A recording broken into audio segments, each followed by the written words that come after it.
What? Are you recording? Yeah, I'm recording. Guys, what are you doing? Yeah, for real.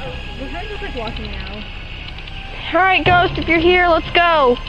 Now. No, you don't do that. They get angry. Nope. Okay, never mind, you can wait.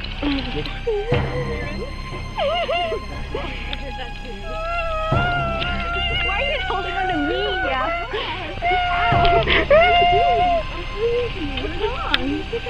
Guys, What happened? we heard like this creaking sound. Oh, literally quicksand. Quick mud, I guess. Okay, we're friendly. We're friendly. I'm friendly. You're actually a liar. I think it was a bug. I heard no. No bug sounds like I think it was no. That was footsteps. That was definitely footsteps. I heard oh my god. The gate open. Where's your dog? Dog?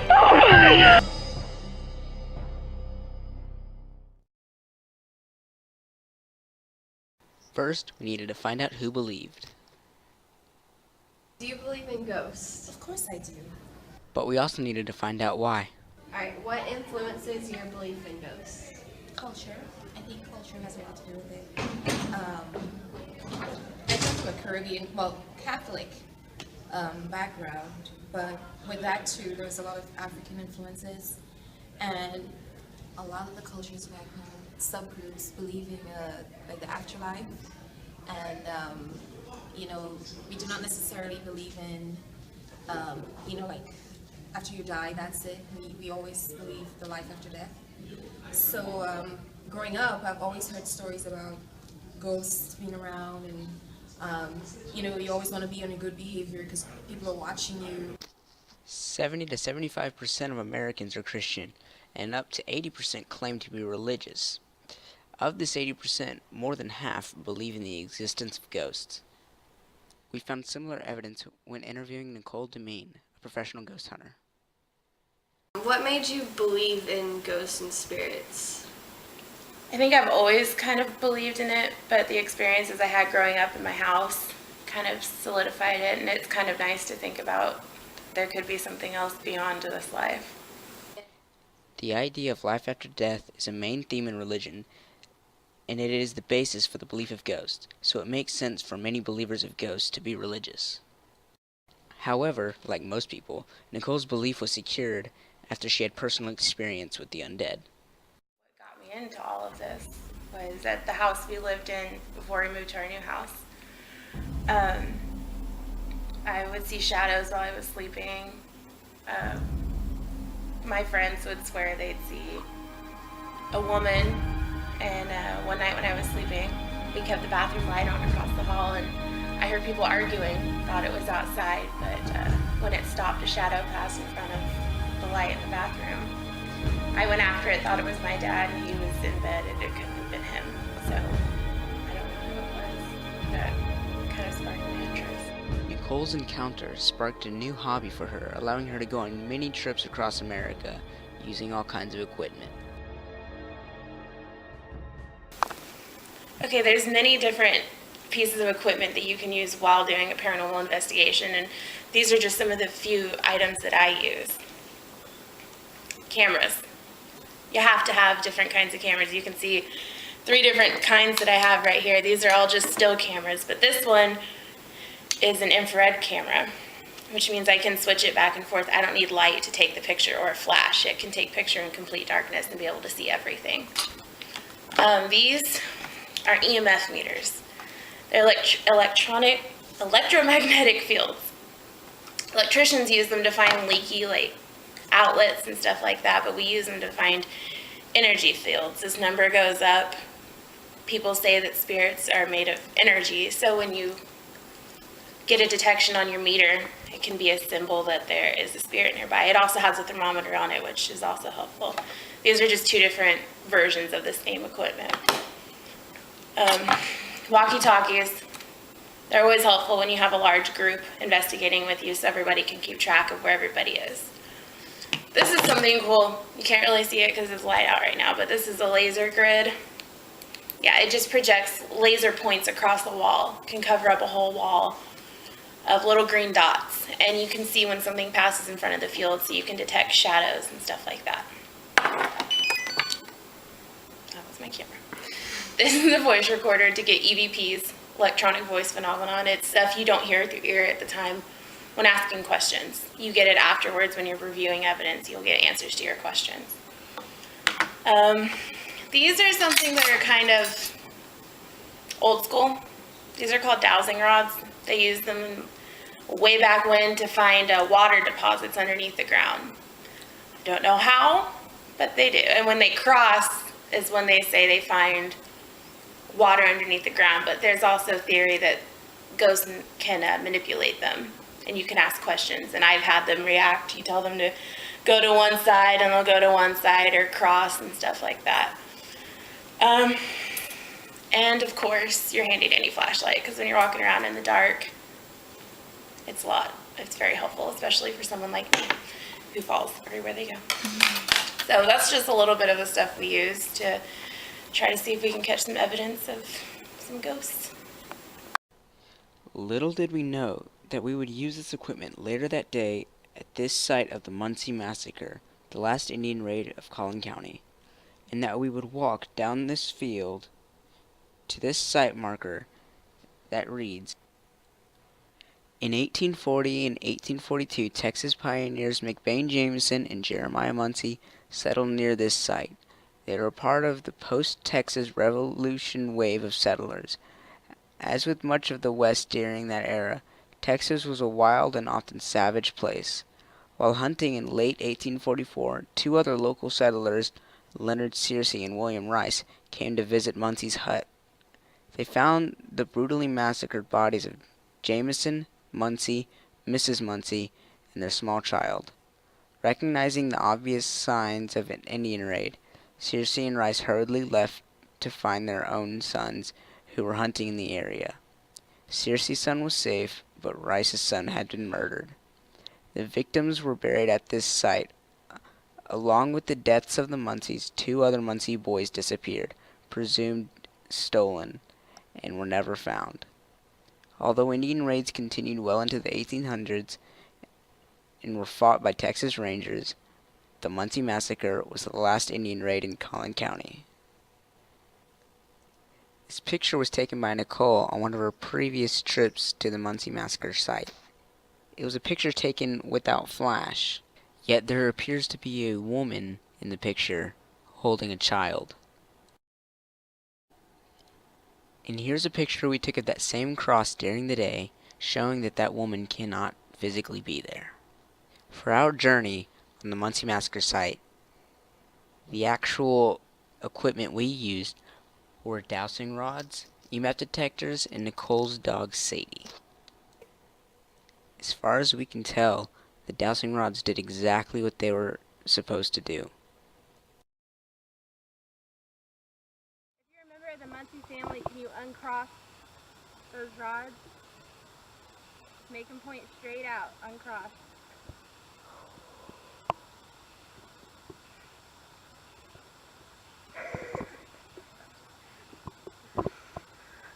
Thank you.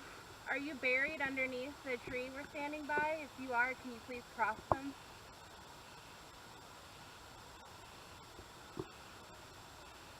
Just cross them as far as you can.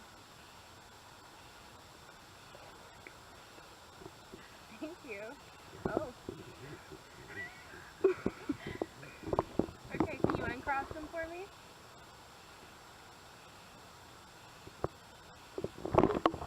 Take your time, just uncross them and make them point straight out. Thank you. Did you live on this land? If you lived here, can you cross them?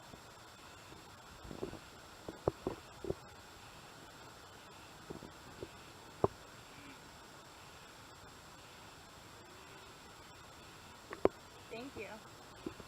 Now, this is a different question, but can you use those rods and point to where your house was on this land? Just point to us, show us where your house was. Make them both point to where your house was.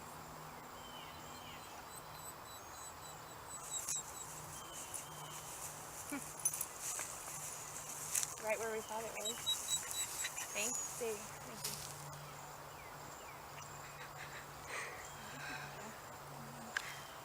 He's missing without him. It's pointing Can at you- the tree. Can you uncross them and make them point straight out, please?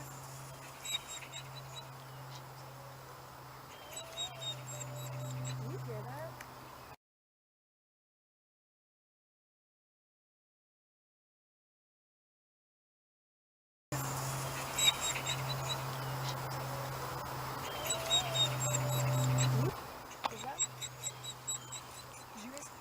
Did you hear that? Yeah, it was like somebody What did it singing. Okay. It was like I Native think it sounded like American music. Indian chant.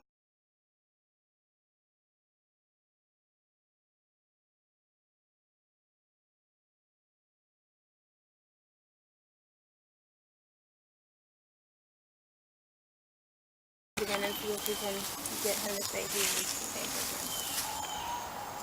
All right, we're gonna ask you again. We're just trying to make sure we know who we're talking to. Are we talking to Jeremiah Muncie? Are we talking to Leonard Searcy? My God. All right, Mr. Searcy. It's on danger.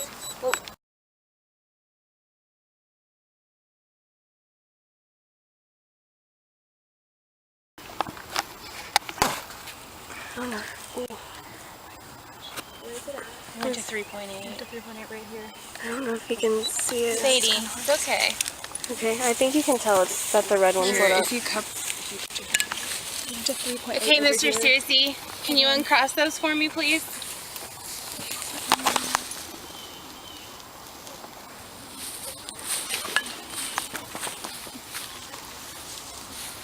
Okay. Now uncross them so I can ask you more questions. When you guys came back from hunting, did you think something was wrong? If you did, if you knew something was wrong, can you cross those?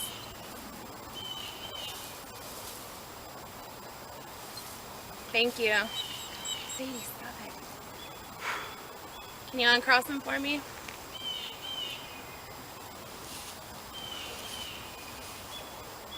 Uncross them, please. Make them point straight out. Thank you. Okay, now this is a big question. Can you use those rods and point, both of them point in the same direction to where the Muncies are buried? Just in the general area.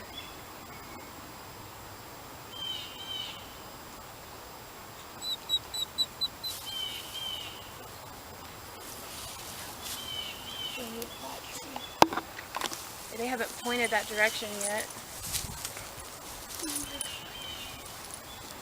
Are they all buried over there? If they're all buried over there, can you cross the rods?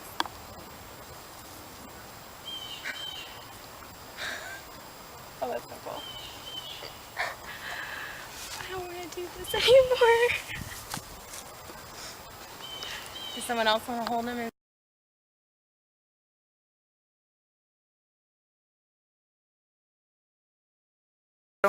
Okay, Mr. Searcy, are you back with us again? Can you cross them? Oh my god. Why me? It spiked when you went back over there. Okay, I'm going to ask you another question again that I've already asked you just to make sure we have it right. Can you point the rod straight out right in front of you?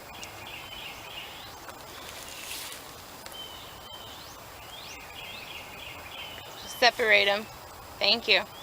Okay, can you point to the place on this property with both of the rods where the Muncie family is buried?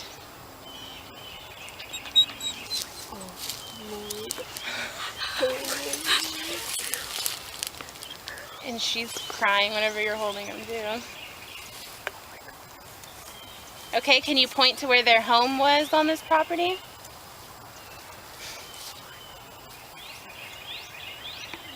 With both of the rods.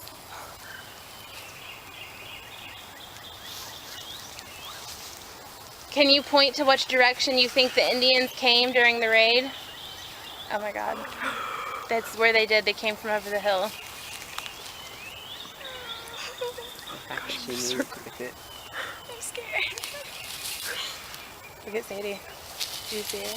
Yeah. She went to attention and looked straight out there. Can you point them straight back towards me again? Okay, I'm gonna stage.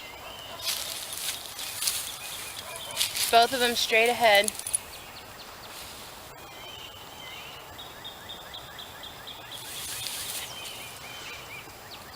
When we heard the Indians chanting, can you cross them if that's what we heard? Did we hear the Indians that attacked you and your friends?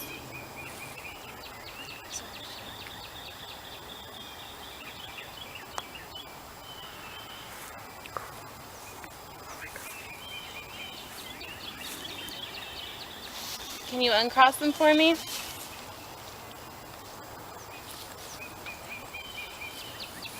When you came back from hunting, which direction did you come from? Can you point with the rods which direction you came from?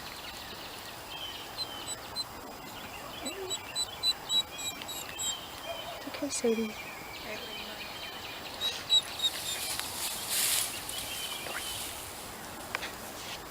If you only trust talking to one person, will you cross them?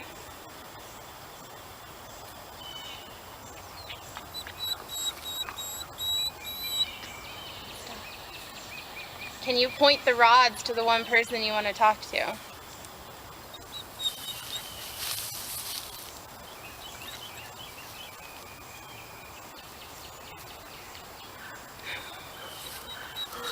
Oh my gosh. Oh. Oh my god. Oh my gosh. That. Can you point him straight back out again, please? You trust you, Alyssa? I have never seen these dudes like be this active.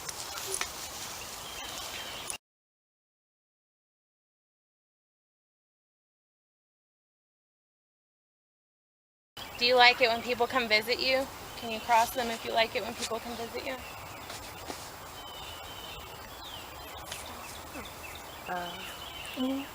Okay. It's like a scream. Oh, good scream. Stop. I'm sorry.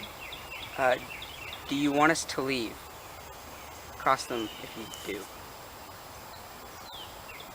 Okay, we're leaving. All right. Well, if you want us to leave, you're gonna have to make a noise for us to hear.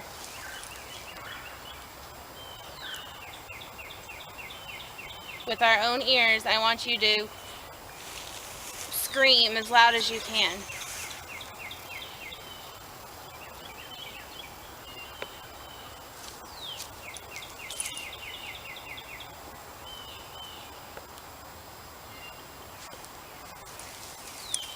Come on, we've heard voices before.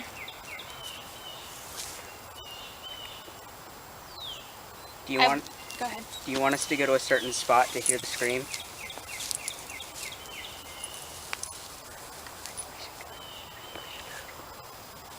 Point to where you want us to go stand.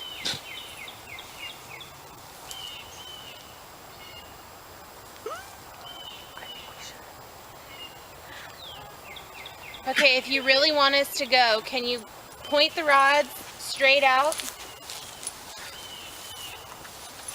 Okay, cross them as big of a cross as you can do, and we'll leave.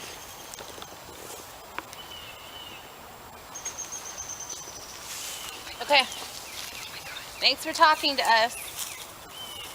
And hopefully you'll let us come back and visit you again if we want to. We decided that at that point it was best to leave. However, we did return the next day to test our own homemade dowsing rods and different apps that claimed to work. We did get some similar responses with the dowsing rods, but we were also able to get some interesting evidence with the applications. We didn't hear as many things as the previous day, but still enough to be convinced that not only is the site of the Muncie Massacre haunted, but that ghosts as a whole do in fact exist.